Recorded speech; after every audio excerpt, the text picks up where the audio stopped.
Hello guys, ഇന്ന് ഞാൻ നിങ്ങളെ കാട്ടാൻ വേണ്ടി പോകുന്നത് ലോട്ടസ് ബിസ്കോഫിൻ്റെ ഒരു പാക്കേജാണ്. യൂഷ്വലി 250 എബോയിലേക്കൊക്കെ വരുന്ന ഒരു ബിസ്ക്കറ്റാണ് ലോട്ടസ് ബിസ്കോഫ്. നമ്മുടെ ഇവിടെ പ്രൊഡക്ഷൻ ഉണ്ടോ എന്ന് എനിക്കറിയില്ല. ഞാൻ പൊതുവെ ഇമ്പോർട്ടഡ് ആണ് കഴിച്ചിട്ടുള്ളത്. പിന്നെ സൂപ്പർ മാർക്കറ്റിൽ ഇമ്പോർട്ടൻ്റ് സെക്ഷനിലാണ് ലോട്ടസ് ബിസ്കോഫ് ഉണ്ടാകാറ്. പക്ഷേ ഇന്നലെ ഞാൻ ഒരു സാധാ ലോക്കൽ ഷോപ്പിൽ പോയപ്പോൾ ഒരു ചായ കുടിക്കുന്നത് ഒരു ചായ കടയിൽ. അപ്പോൾ അവിടെ ഉണ്ട് ഇതാ ലോട്ടസ് ബിസ്കോഫ് 10 രൂപ. എനിക്ക് ഞാൻ എത്തിപ്പെട്ടു ആക്ച്വലി കണ്ടാൽ ഞാൻ വിശ്വസിക്കുമോ എന്ന് എനിക്കറിയില്ല. പക്ഷേ 10 രൂപയുള്ളൂ. എൻ്റെ റേറ്റ് എവിടെ?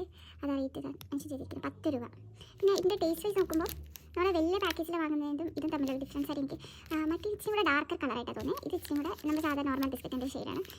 ഈ ഒരു ഷെയ്ഡ് തന്നെയാണ് വരുന്നത്. പിന്നെ ടേസ്റ്റ് വൈസ് ഇത് കുറച്ച് മധുരം കൂടുതലുള്ള പോലെ എനിക്ക് തോന്നുന്നുണ്ട്. ഞാൻ പൊട്ടിച്ച് കേട്ടതിന് കാരണം ഇന്നലെ ഞങ്ങളൊന്ന് പൊട്ടിച്ചിരുന്നു. അപ്പോൾ ഇതിൻ്റെ ഓണർ ഞാനല്ല. അപ്പോൾ അതിന് ഓണർക്കുള്ളതാണ്. അപ്പോൾ ഞാൻ ഇപ്പോൾ പൊട്ടിച്ച ഒരു ഫൈറ്റിലേക്ക് ഇത് എത്തിപ്പെടാൻ ചാൻസ് ഉണ്ട്.